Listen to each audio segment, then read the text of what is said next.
you know that the grace of God upon Father Mbaka's life is still working in Zion ministry? The grace Ebuka Obi, Ebuka Obi is using today is the grace upon Reverend Father Ejike Mbaka. Ask me how and I will tell you. I will explain this. Una mani ngwa akpa na anụwa ejiwe bochie Father Mbaka ọ na-asị na ọ hayata ndị dibịa ka ejeje nye ọgwụ. Amamu Father Mbaka na-emebi ọgwụ ndị dibịa emebi. Father Mbaka na-ebu alụsị hayatazi dibịa. Ogechi njaka na akọnta akọ imo against Reverend Father Ejike Mbaka. Na Father Mbaka jikwe hayata ndị dibịa. That she has the evidences. No oji evidences. No ga-ewepụta ya na phone ya. Na achọ wepụta evidence na phone ya. Na evidence dị na phone ya. At the end of the day, a what evidence are for, but the blackmail is already there. Do you know that Ebuka Obi is still working with Reverend Father Ejike Mbaka's grace? That is why Okwoza on Enugu, if he doesn't run fast to apologize, if he doesn't run fast, I doesn't even care. Onye ga no na pulpit, onye ga no na altar, omepe ọnụ ya na akọ ka o si wee di ya mma, that Brother Ebuka Obi is not fake. That what happened in Zion ministry was the plans of the enemy against Ebuka Obi. Yes, it may be. But una one go queer that he offended a spiritual father. That he no offended a man of God. A man that he tapped from his grace. A man that he's working with his grace. Grace ahụ biyo weru jena arahụ n'enu okwute. Grace Father Mbaka ọbịa n'ọnụ ụmụ Igbo ji n'ike bịa zọrọ ka o ji wee je negene na-arahụ n'enu okwute with all the cookable lies against this man of God. Aka Father Mbaka nwambum afa aka Ejike Mbaka dị ọcha, aka Ejike Mbaka ọgụ. Ọnụ ahụ buru ogiri asọ meche buru ogiri racha. After castigating this man, he's still working with the grace upon Reverend Father Ejike Mbaka's life. Do you know that Hope Uzodimma revoked an Ngwokpala? Do you know way onye the biological owner of an Ngwokpala? Do you know that now Ebuka Obi biye?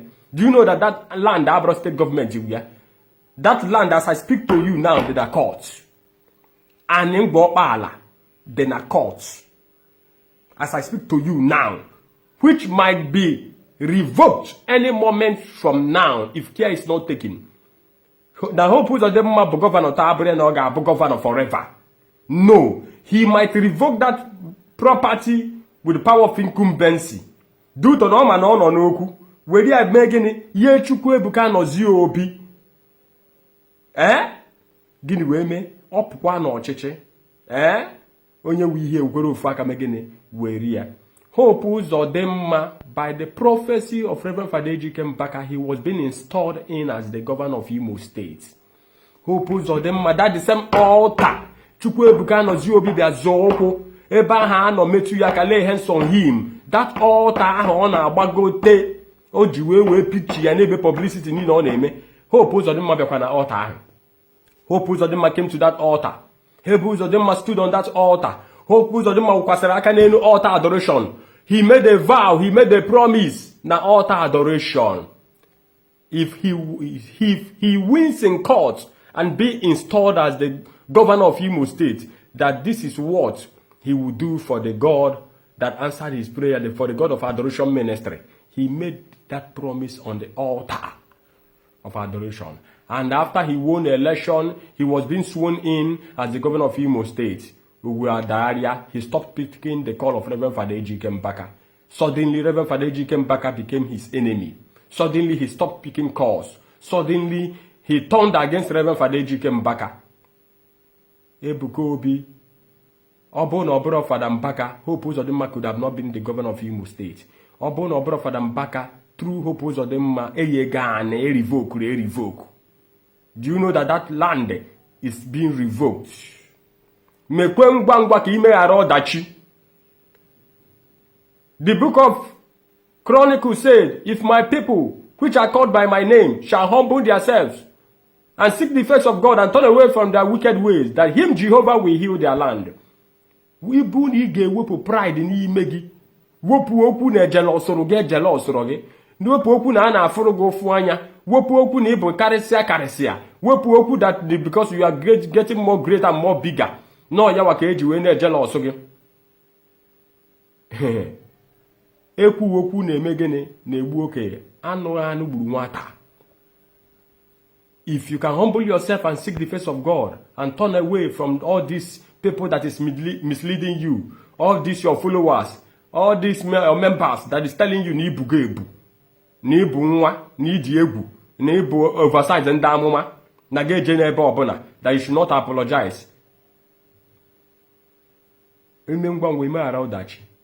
Do you know that that is the same anointing that installed Hope Uzodimma as the governor and made Hope Uzodimma to take a land that was revoked? And mmadụ anatara mmadụ were nye gị. And you know fully well na anyị ahụ anatara ya mmadụ. And mmadụ. I thought neither they preach against mmegbu. Ị na-anọ na altar na-ekwu okwu against mmegbu. Na-asị na imegbu nwa ogbe ya dọrọ. Mana ịma na state government natara onye nwaanyị ahụ n'ike. And that person sued you to court. And I'm waiting for you to go back to governor of Enugu, governor of Imo State, to go and ask him, what shall we do to get a remedy to this condition? Achọrọ m ime ka akpụọ m n'ọnụ, achọrọ m akwa arịrị naanị ebe a na-ekpe ekpere. And if you can humble yourself and seek the face of God, say Father Mbaka, say the God of impossibility of adoration ministry, I am sorry, I have offended God. Humble yourself. Do you know that the same God that can suddenly and instantly make the poor man rich can touch the heart of the person that owns that land? Oka were ike, that person bụ nwa Father Mbaka. Oka were ike one touch Father Mbaka kpọrọ onye ahụ ọbịazi ya oku. Ọ sị ga-ebuka tukwuru anyị. Nna ikwu tukwuru anyị ka a solve problem a. Because anyị ebe a na-ekpe ekpere, I need ha ka azọ ya azọ. Anyị ebe obi Chukwu, enidiro ka ọ bụrụ ebe anyị megịnị, ebe ndọrọ ndọrọ, ọ bụrụ anyị a na-azọ azọ. Ọ bụrụ anyị Gaza na Israel. You need to watch yourself very well. Ọ bụ na iwepụ pride n'ime with ndị na-emislead gị, ma unu ma ndị dibịa unu maka unu si ma arrangement bochie Father Mbaka ọnụ. Have you looked closely that whenever you people is blackmailing Reverend Father Ejike Mbaka, whenever that blackmail starts going on, something greater starts happening in that man's life. The other day he was at Holy Ghost Park. He was at Holy Ghost.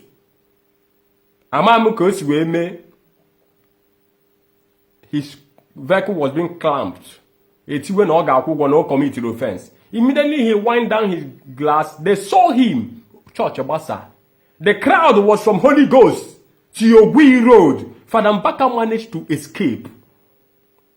That the same man that is filled with greatness, from his altar you tap the anointing of greatness.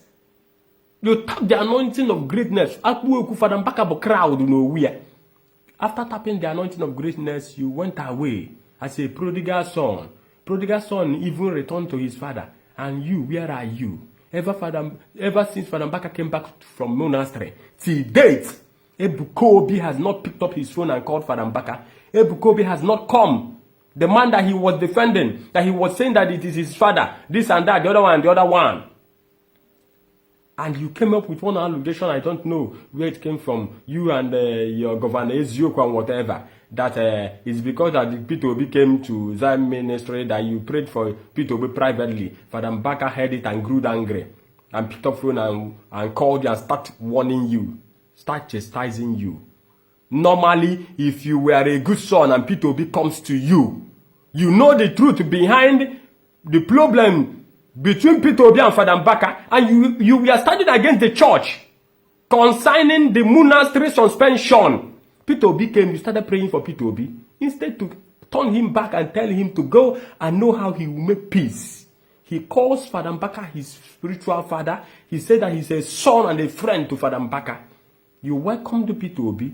Why did Peter Obi made your father to go to monastery? You as a son that is crying that your father na na-emegbu nna gị na na-emegbu nna gị na-eji mmegbu soro nna gị nabatazie onye na-emegbu nna gị si ya nnọọ. Is this not a foul play? Who is fooling who here? Ka Father Mbaka si na Peter Obi na ọsọkwa ụwa niile ọsọkwa Nigeria niile to ya vote, he can never be announced to president. And Mecheme ya announced as a president. You said your own, you prayed for Peter Obi. Father Mbaka made a pronunciation, which means there's an advanced people in the spiritual world, in spirituality. Adamaka, you don't need to put up challenges. Yeah, he made the challenges he put up. If at all, that Father Mbaka, what you said through Governor Ezoku was true, and Governor Ezoku was mentioning dates, mentioning day, mentioning time, that call came from Umuchibo Jinike, Enugu. And after all those things, you embraced Peter Obi, welcomed Peter Obi. That is why Christianity is falling apart. When you see the truth, you don't say the truth. When you see the truth and corner it, Christianity, churchism has turned to be an attraction where you look and seek for favor. You need connection. You need the contact of Peter Obi. You need the contact. What did you tell Peter Obi? What did you tell Peter Obi concerning Reverend Father Ejike Mbaka? Did you tell Peter Obi that you are not happy how Father Mbaka is being suspended and adoration ministry was closed down? People died. People that was coming for prayer. And then Peter Obi. And how do you people think that your prayer can make Peter Obi to win and to be announced the president of Nigeria? After all those things, Father Mbaka chastise Yage. He chastise Yage. I've said the time with that number. Iji another cruise. Iji Yamegene. Another cruise. Iji Yame cruise. Iji another cruise. That you are his son, that he anointed you to go up to Lagos and start doing signs and wonders. That he blessed you, that you are anointed, that you are qualified. He made a billboard. And after all those things, you are chastised. A wapo, prodigal son that refused to return. I'm still telling you today, court cases, even with you and your legal team, it's not when the bona fide owner a bakwa. Now my you beno binari and yanike, ebane paper, amane paper, umo na be paper, akosari chuku, whether fake or real, any diho, any scandal, any biasness, any words, problem.